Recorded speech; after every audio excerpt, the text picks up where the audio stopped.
just want to be doing it at the highest level across from someone who is also wanting to do it and is just as passionate as I am. And that's what I see in these big A-listers is like, they're just people that they want to show up and they just want to do the work. We don't want to do all the fake conversations, networking and stuff like that. Let it happen naturally. Don't try to force your way into conversations. And here's my thing. And my philosophy, I guess, is your truest networking, like your real networking is done between action and cut. You know?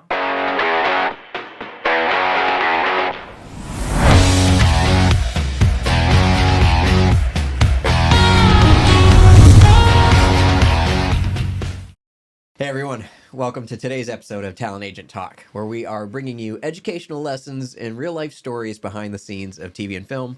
I'm your host and a talent agent, Jason Lockhart, and today we got a super cool guest, Mr. Brandon Stanley. What's up, guys? What's up, Brandon? What's up? So Brandon is not just an actor, he's also a superhero. Yes. Right? Yeah. Mm-hmm. In my spare time. Yeah. Fighting crime, putting jet fuel in my socks, all the good stuff, dude. There you go. Freaking the first guy to ever play Leapfrog live.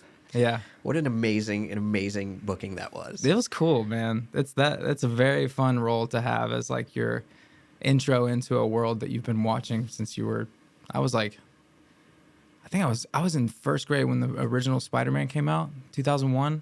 And ever since then I was a Marvel fanatic. So for that to be the piece that I get in that is pretty awesome. Now you're in the circle. Yeah. Yeah. Still alive. And I will say, like, and I can go on record saying this, like, I think your audition for that was one of the best auditions I've ever seen. Yeah, it was a fun one. It was so fun. Mm-hmm. It was so fun that it was entertaining, like truly entertaining. And it's not just because I'm a personal fan of yours or because I knew you so well, like, and the writing was great. Yeah. But what you brought to that, in my opinion, was just so much fun. Yeah. It was literally, you had so much fun. It leapt, no pun intended, off the screen. Right. And into my own energy. And probably, clearly, the energy of everyone that made the casting decisions. Yeah. It'll wake you up watching it, you know? Yeah. So take me to that audition. Remember getting it? Like, what was going on with you? Yeah, I remember. Here, you want me to set the stage real quick? Please do. Okay. Let me go back real quick to March 11th, 2020. Okay. It's my birthday, and you're taking me to a network test for a pilot for a series regular role that we more than likely had booked. You know, signed the contract. Yeah, it was a major pilot. It was going to be my moment. For those of you that don't remember, March 11th was the day that they shut down stuff, marked it as a national emergency. Every actor was just like left out to dry. Like, what's going on? What's going to happen? Is it canceled? Is it, that was a heartbreak for me. So I'm not going to go through all those emotions, but I'm sure you and anybody listening can understand that I was going through a lot of different doubts and emotions. You know, was that my one chance? And then it's gone. And then I get this audition, and I'll be honest, it's probably the third or fourth NDA audition I had gotten that month, and it was just kind of like a business as usual. I get it. I read it. I'm not freaking out about it, but I'm like, oh, this is a fun one. Like, this is the writing made it where you can add a little bit, but you don't really need to. You can just, if you truly play the scene exactly how it's like you're envisioning it with this much energy, and if you can actually give it that much energy in the audition, it's going to be fun. You're going to have fun. And that's just kind of how it was. I got the audition and decided I'm going to just have fun with this, and then taped it over at TWAG, and we did a couple different takes, had fun with it, and that was it. Let it go, and was ready. I was excited for the next audition to come. But then we got a retake. Yeah, we get a retape. It's like a call. We do the callback. I think my laptop was like messing up, and the production was, they were just still like, hey, can we do it one more time? I could tell that. I was like, man, technology might be the reason I don't book this thing right now. And they were able to look past that, which, I mean, that might be a lesson right there of they can look through a lot of the mistakes that you might be making from a technical standpoint in your auditions and look straight at the performance and say, like, okay, there is something there. Let's not just give up on this guy just because, maybe he didn't have the best setup at his house or whatever. So they text you, I think, and then you text me just the notes. They were like, this is what we want. Let's have him retape it. And I did exactly what the notes were. I think it was just more They wanted more whimsical energy, more, a young kid excited to try to get on the scene in the superhero world. And yeah, I took that note and did it, and boom. And we didn't know it was Leapfrog. No, Wasn't yeah. it Bunny Man or Bunny something? yeah. The Bunny Man. Or, Yeah, some crazy with name. a different... yeah, what was your... Bunny jump it and thump. I don't Jump know, it and dude. thump it Some or weird pump cat. Pump it and jump it. Thump Yeah, it. it was I don't something know. different. But it was something that was still, it worked, like the lingo and the cadence of the catchphrase. And so I was like, okay, let's do it. And that was my battle cry. And yeah, they digged it. We booked the role, man. And it's interesting too that like I know how much fun you had with it. Lots of fun. I can really like go in and like analyze why that audition was so strong. And one of the things for me that was the most impactful, and what I think made it so fun, is how much you utilized the space, the frame. Yeah. Yeah. Because you were very physical and all over the place, literally below the lens, and then you appear. You were all over the place. Right. Yeah. It's like you didn't care, but somehow you stayed within the frame. Mm-hmm. And that was Lauren over at Twag. She was the one that really helped me figure out how to, because the jumping out, that was actually her idea. I'll give props to Twag for Hell that yeah, one. Lauren Halpern. Yeah, good, thank you for that. And I mean, being able to, because there's that first pop, it's like Huge. that can really set this. And we set it out. I said the line. I was like kind of out of frame, and then I popped up into frame, and it was just like. You really, I mean, you can get creative. And sometimes you can't do exactly what the scene is asking for, but you can get creative and try to hit the same energy, hit the same vibe. You show them that like I can do this in kind of in a different way and still reach the same energy that they're probably looking for. Oh, I think you nailed the energy and the note they were looking for. Yeah. In that first 2 seconds. Yeah. And then just stayed committed all the way through. Yeah. Telling a story. And just committing to like, I'm pretty sure I throw my back up against the wall at some point. And, you're going through torture. Yeah. And some actors, like, they would maybe stop. Like, you stop, you hit the backdrop, and it's like, it's like shaking. It might have made some noise, but it's like, that's a thing I think, casting directors in production, I think they can see that for what it was. And it was like, oh, he's just in it, and he just hit the thing. Who Stayed cares? in it the you know whole what I time. mean? Yeah. So, like, I'm staying in it. I hit the wall. I don't care. He probably hits the ground or something in the scene.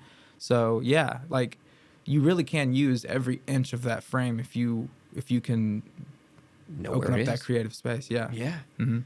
You remember booking it? Do you remember them? So what, yeah. Dude, that was awesome, man. Tell me about that moment. I'm not gonna get into too much detail, but like I'm very spiritual, and there was like a lot of things that were happening that day that were kind of like making me feel like I was gonna get some kind of news. And I didn't know that. Yeah, no, I've never told you this part, but like there's just a lot of little things that I think the universe, God, whatever you see, will kind of give you these little like, hey, pay attention, something might be. And that day I remember I walked into the gym, and I think it was Kelly either called or emailed me saying like, or no, you called. No, I'm sorry, that was for the callback. I remember you called me when I get back home. I got back home to my apartment that day, and oh my gosh, I just started crying. Do you remember that? I think you got a couple words out, and I was just like you didn't believe dry it. heaving. I was just like on the wall. I was like, I can't believe it. Like, we feel like we can do these things, and we feel like we're capable and worthy of all of these bookings or whatever we want in our careers, but it's time. It's like patience. And if you don't have that patience, the doubt starts to creep in. But like in that moment, I was just like, wow, like you wait a little bit, you be patient, your time, like your moment will happen.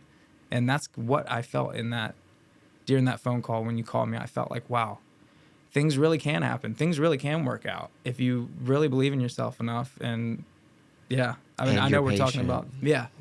I love that. I know, because you've talked about patience a lot in your career, and we've talked about it, and I think it has paid off for you time and time again. Patience, and just like, I think a part of that patience, I think what really can help your patience is just your own confidence in yourself. The more confidence you have, the easier it is to be patient, because it's just like, oh, I have it. I have this thing. I have this light, and someone's going to see it eventually, and that's where the confidence can kick in, is just knowing that, if I'm this confident in myself, Who's to say that this person might not be just as confident in me as I am, or not even more so? Sometimes you'll tape an audition and you're just like, I just didn't feel too good. And then you blow someone else's mind away. Right. And it's like, wow, like in that moment, it really, it had to do with someone else's level of confidence on me. But you have your own little world and you can choose and decide whether or not you're going to take this time and let it just be more of like I'm waiting for a moment, or you can take this time and see like, is the moment even going to happen? Like it's been months, it's been years, it's been, like just sometimes it's right before you're about to give up and then pop, it happens. Yeah. And then it's like, how could I ever give up? Because this happened. When we I almost really- booked the pilot. Like that almost happened. Who's to say it can't happen again? It will happen again. That's the thing. I think once you've achieved anything, you know that you can. And it's easy to forget the past because you're so focused on the future. But I think it's helpful to remember the past. And be like, look what I've done. Whether it was not acting related or acting related. Right. If you've achieved something that was a difficult feat, you can do it again. Right. And you do. You keep proving that time and time again. And it just shows it's like had I booked that pilot, whatever, then things would have just came so easy that maybe I wouldn't have cultivated certain characteristic traits that are going to help me out later on in my career. And, maybe the not bookings are the things that help me book because of the resilience that I gained from that, from being told no. We're artists. Like we just want to be validated. So when we don't get something, it's hard for us not to translate that into, oh, they didn't like what I did.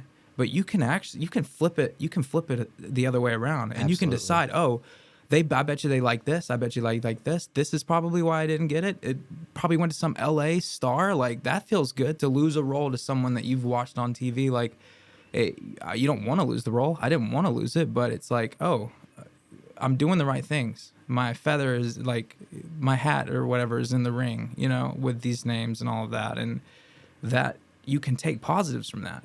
And these casting directors are probably liking what you're sending them. You know what I mean? Hey, thanks so much for watching Talent Agent Talk. Quick moment of your time, because if you are enjoying this show, I'm guessing it's because you are also an actor and want to be booking just like we're talking to our guests about. So we have our Improve Your Audition Bootcamp coming up to help you do exactly that. Put together auditions good enough to actually book the job. This is a 2-week boot camp where we bring in casting directors. Some of you will have the chance to have your work critiqued, self-tape, and live Zoom. This is a way for you to not only learn from your peers, but also get self-tape hacks and strategies to make your tape more engaging. This is a 2-week boot camp that's only $37, but there might be a promo in the description to save you a little bit of money there. 6 workshops, 2 weeks, $37 or less if you go to the description. But again, this is our Improve Your Audition Bootcamp. Don't miss your chance to grab your spot so you can maybe be on this show with Jason Lockhart before you know it. A huge positive on the they absolutely are. A huge positive on the She-Hulk thing is, I mean, that role was so big and such a character that, like, I'm sure there were names that did read for it. Yeah, and I in that bet. situation, you beat them. Maybe, Which means you can beat them again. Which means, that's a testament to what is capable for just an average actor out here in Atlanta. Like, absolutely. Well, not an average actor. Well, I mean, you work really hard. I work hard, but I do believe that the talent that I have and the instincts and the stuff and everything that I have, I think that every individual out here has the same instincts and the same talent. And maybe they're still in this process of like uncovering how to go about it and how to make that cake that everyone else is making, but there's just a different process. But I just think it's cool to be kind of like proof that you can compete with these other bigger markets. Like if you do have the talent and the confidence and you can display that and you have ambition and charisma, like it's their fault for saying no and choosing some LA person that already has 1 million credits. And you know what I mean? Like, I don't know. It's just, it's fun to be the underdog.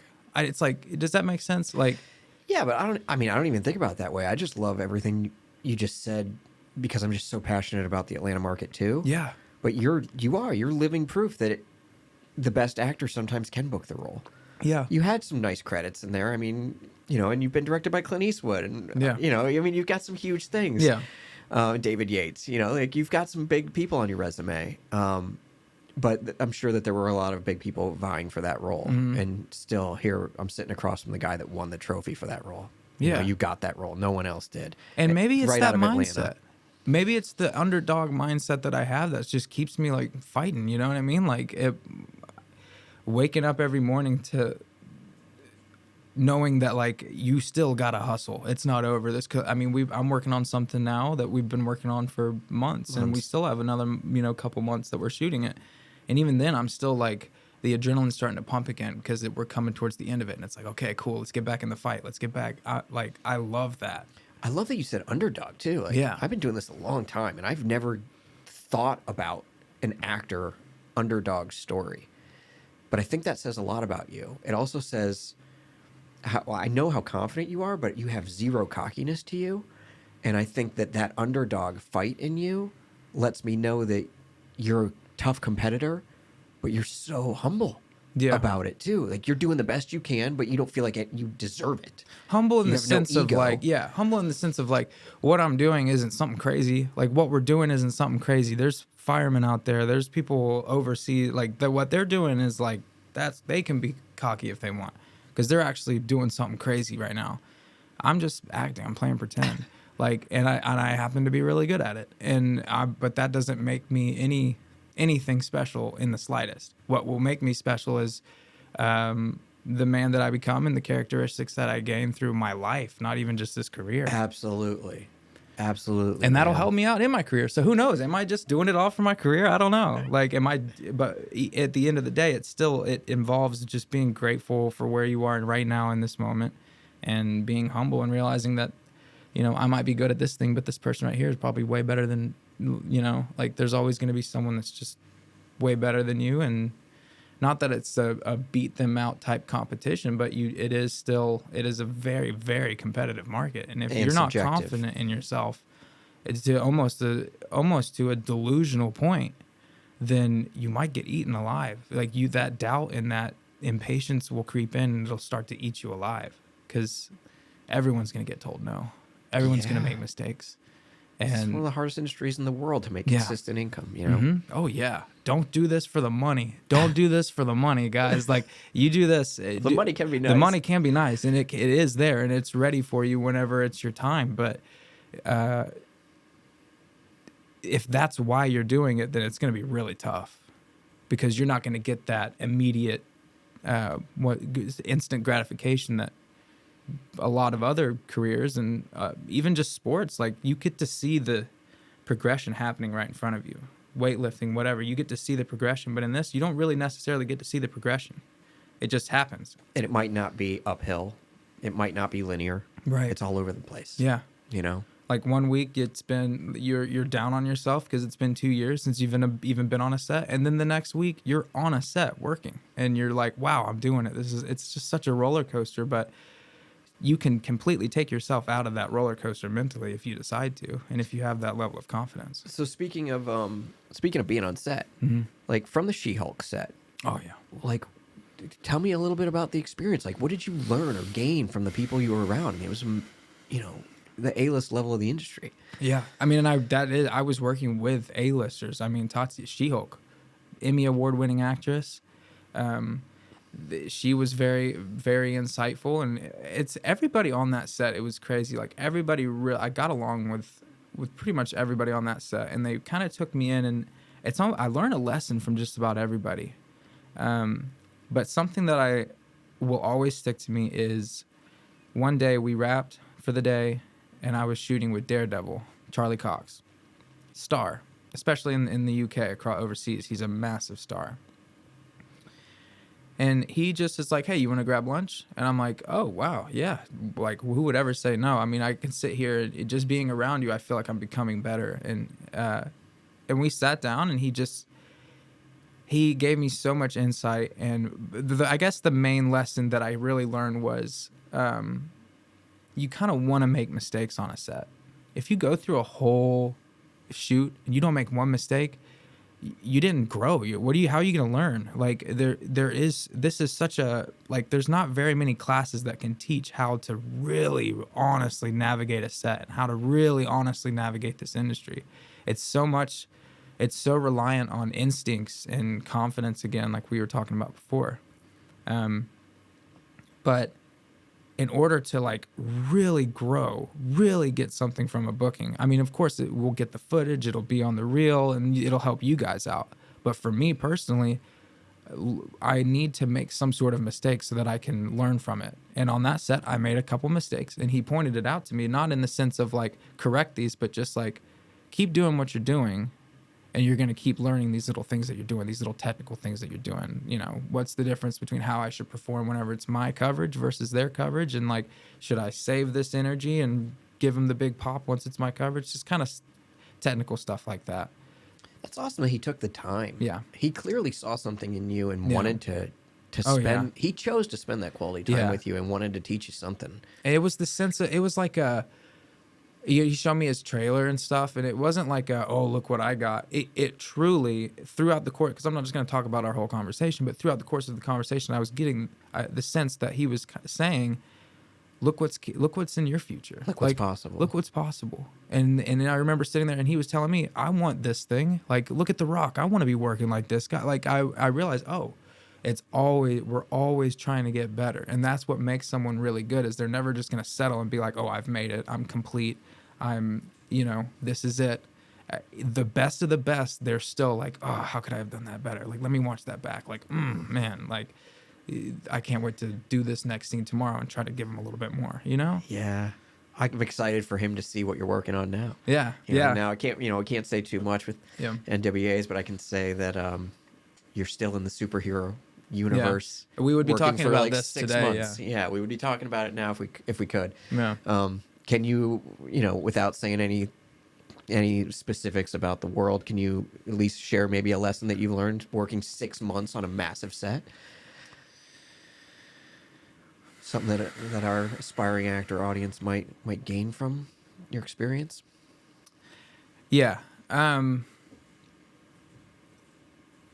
think, especially in this market where a lot of actors are getting on big sets for the very first time, they put a lot of pressure on themselves on like how to be and who to talk to, and like I'm sitting here not talking to this person. Should I be, so I can be networking and stuff like that? Networking is important.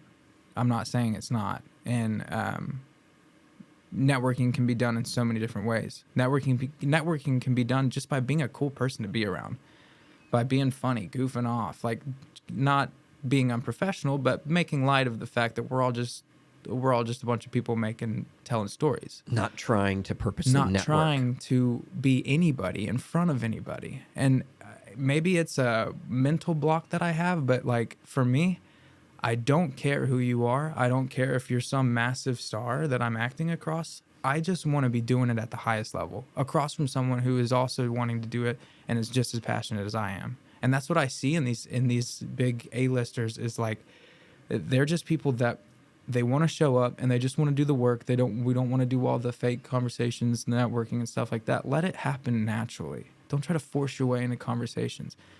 And here's my thing, and my philosophy, I guess, is your truest networking, like your real networking, is done between action and cut. You know? Like that's when you can really show who you are, between action and cut. I can show up on a set and keep my mouth shut the whole day. But once I sit down and the director yells action, that's when they can see me come to life. And that's when they can see my real potential. Because that's really all that matters. That's really all that matters. That's why you're hired. Yeah. Not to join How the are party. they? Yeah. Are they going to show up on the day? Or are they too kind of distracted by all of the craziness that's around them that, like, Which is easy to do. It is easy to do. Especially if you're a your superhero first- fan or whatever the Yeah. world may be. You know, you could walk onto the Stranger Things set. How are you not like freaking out when you see Mike and Will and everybody around? Right.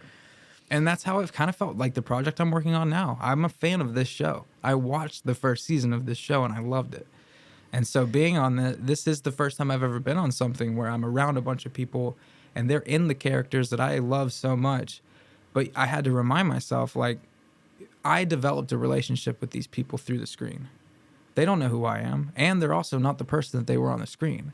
And so just you can't show up with expectations that you're just gonna have some crazy moment with this person and then your life is gonna change forever, because that's not what's gonna happen.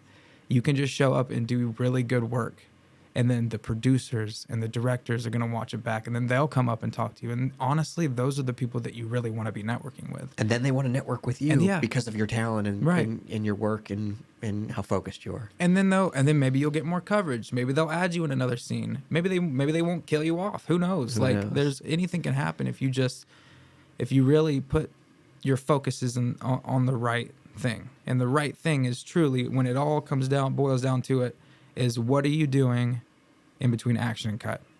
Like, Hell of a lesson, man. Yeah. Hell of a lesson.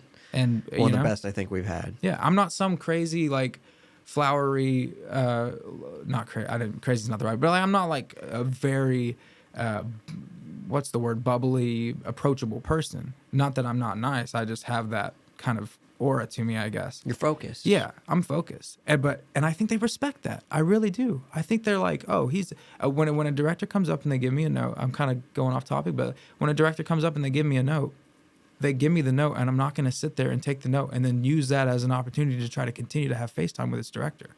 Director walks up, gives me the note. I say, cool, turn around, and I go to my mark and I get ready for them to say action, because that's at the end of the day, we're there for the work, and people will like you if you can get things moving along quicker. If you can save a production like an hour, they're gonna be like, "Damn, yeah." I like that guy. I like this guy. I like that guy. Yeah. I like that woman. They'll Bring them remember back. you more than the guy that was talking a lot and trying to make friends with everybody. Which, there's no problem with that if it's happening naturally, but I just see it. I see it often where the actor is trying to budge their way in, and it's like that's gonna do you more harm than good. We see it as an agency too. Yeah. People I bet. that try to force a relationship with the agency. Yeah. It will happen organically, Mm-hmm. human to human.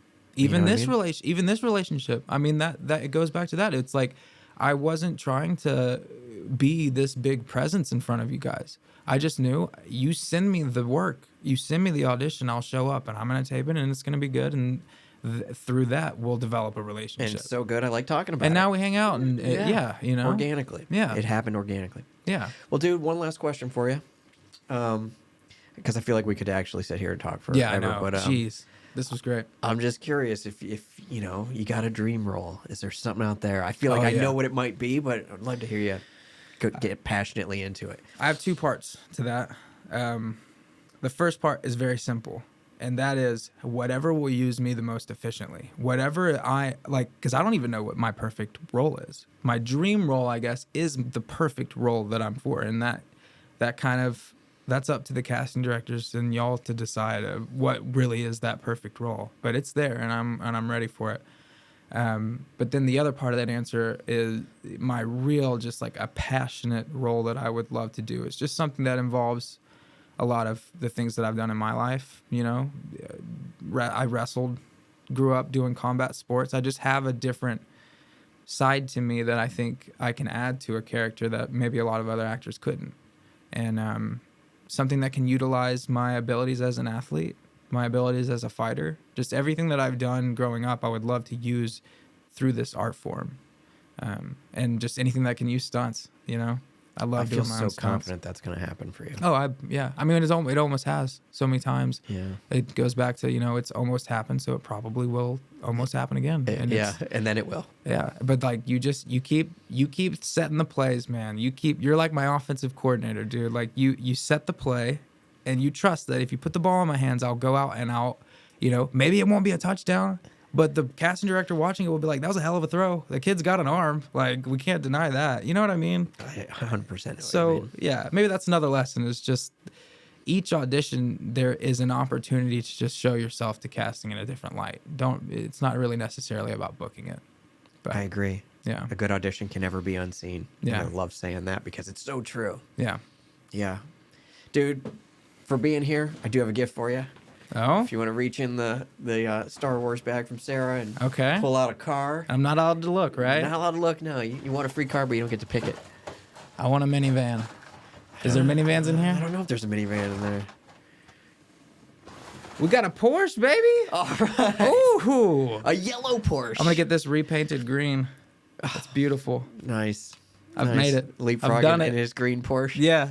Cool, dude. Well, it's awesome, like, having you here in Atlanta. Yeah. You know, it's awesome and just shooting the shit here with you today. Yeah, seriously, dude, this is great. I'm just very excited about everything that we've covered, and, you know, your career. Like, huge things are always around the corner for you. For anybody, literally for anybody. For anybody putting in the work. Like, let me be a testament of like what is capable in this market. Like, you can stay here. This is Atlanta is crushing it. I'll Like, never seriously. forget. Yeah, he moved here from Oklahoma with nothing. Yeah. You know, and look at you now, man. Yeah. Well on your way to, like, I mean, it's just so much success. Yeah. And I wish you the absolute best, and will help any way I can.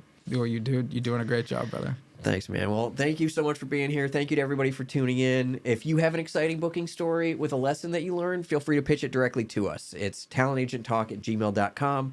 Again, that's talentagenttalk@gmail.com. And Brando, thank you again. Appreciate it, man. Thanks again so much for watching. And if you loved that story and were interested to learn more about the casting office that actually cast that show, then I have some really cool news, because our sister show, Get Seen Unscripted, actually had them on the show. So you'll see it right here.